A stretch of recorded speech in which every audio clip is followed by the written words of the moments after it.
Hello everyone, this is Monomythical, and welcome back to another video.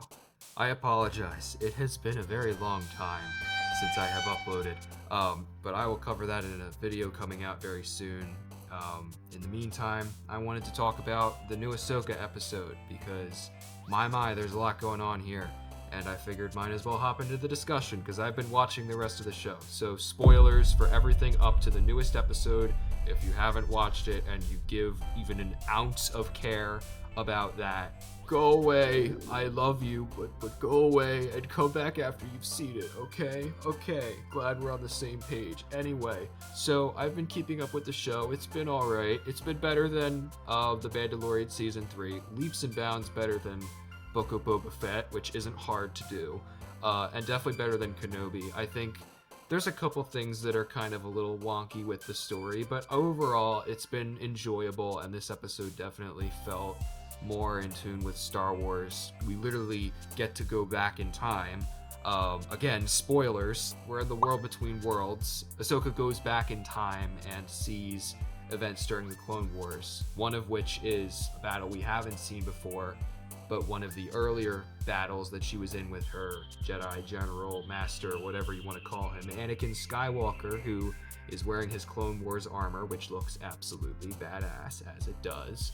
Anakin is one of my favorite characters in Star Wars, if not my favorite, and seeing him again is always a pleasure, but he wasn't really done justice in Kenobi, in my opinion, and here it really feels like he's manifested a little more. Plus they gave him his long hair. Definitely approve of that. It always looked a little weird when he didn't have it. He and Ahsoka duel, which I assume is supposed to be because it's like a manifestation of her guilt, but it doesn't make a ton of sense why there's like a specter of him fighting her.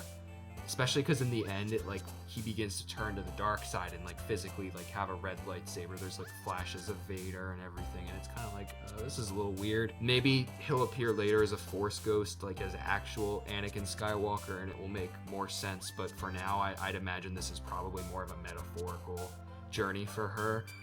Why she's in the world between worlds, I don't really know. The show doesn't really explain that, but we do get to see live action versions of both him and Ahsoka in their Clone Wars armor, and Captain Rex both in his Phase 1 and Phase 2 armor, because the second thing that we see a memory of is actually the Siege of Mandalore, which is very cool. Definitely one of the better Clone Wars arcs that there is, so seeing it manifested in live action is just mwah, chef's kiss. It definitely was a little bit heavy on the fan servicey side, I'll admit. There's a couple areas I feel they could have made it stronger, but overall, a fine watch. Definitely recommend for that part of the episode at least. And just sort of seeing Ahsoka really brought out more as a character. The last couple episodes, I feel like she's been lacking. She hasn't felt like herself, and there's nothing against Rosario Dawson portraying her. She's the live-action actress for Ahsoka now, before it was Ashley Eckstein, I believe. Rosario Dawson has charisma, but she lacks this sort of optimistic side of Ahsoka. It was done really well in The Mandalorian Season 2. So far, the first 4 episodes of the show, she's just been this kind of uncharismatic, almost pessimistic character. She's just always upset, it seems, with something. Something is inconveniencing her and it's causing her to frown, and it just didn't feel like Ahsoka.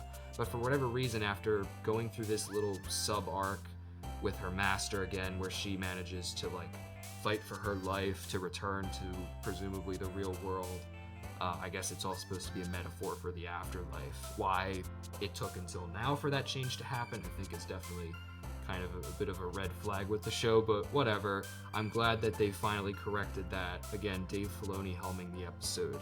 He knows Ahsoka's character better than anybody in the world, so it would make sense that he would make her feel more like her authentic self, and she definitely does. By the end of the episode, she's smiling, she's, kind of sly, cracking a few jokes. Besides that portion of the episode, if I'm being honest, the rest of it isn't that impressive. There's some nice moments here and there between the characters. I think Hera and Jason and Chopper are all handled very well. The New Republic is just fucking incompetent, though. There's no saving them. They suck. These shows have not made any effort to try to make them at least somewhat competent, and that's not inconsistent with the sequels, but it bothers me that they're not trying to course correct that, at least a little, because the fact that they are so stupid it just feels like a disservice to everything they accomplished in the original trilogy, fighting against this technologically superior empire only to just be like, oh, what do we do now? And they don't really explore that at all. It's only little like glimpses of when they appear on screen, and it doesn't feel like a complete story is happening, so it just comes across as like we didn't really bother to make them competent because they're never around. So that's a problem that I have with this show. It was a problem with The Mandalorian Season 3 when they did that one-off episode with the New Republic being completely stupid. It's starting to get annoying. You know, they send 3 giant cruisers to some random planet to pick up 10 people when there's basically like no threat at that point. So, you know, whatever. It's maximum stupid, I suppose, but what do you expect from Disney Star Wars sometimes? Other than that, the rest of the episode was fine. Honestly, the first half of it really carried the episode. Once Ahsoka leaves the world between worlds and comes back to the real world, it's fine. It's just not as interesting because that was the driving force of the episode, and Anakin kind of just leaves and it's like, oh, I want to see more of him.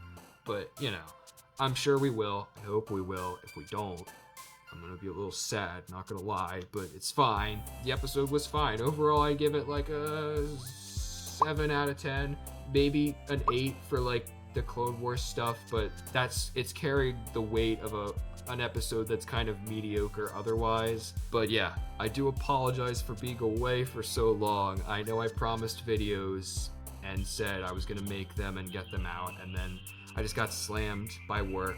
I am a student, as some of you may know. I don't know if I said it before, but I am going through that, so that has to take priority. Anyway, if you liked, please consider doing that. If you want to leave your thoughts down below in the comments, I'll read it. I'll like your comments, I do that. And yeah, subscribe if you want to see more of this or other videos. If you're still waiting for the videos I said I was going to make, they're coming. Don't worry, they'll be out eventually. I promise. This has been Mono Mythical, and I will see you in the next video. Bye, everybody.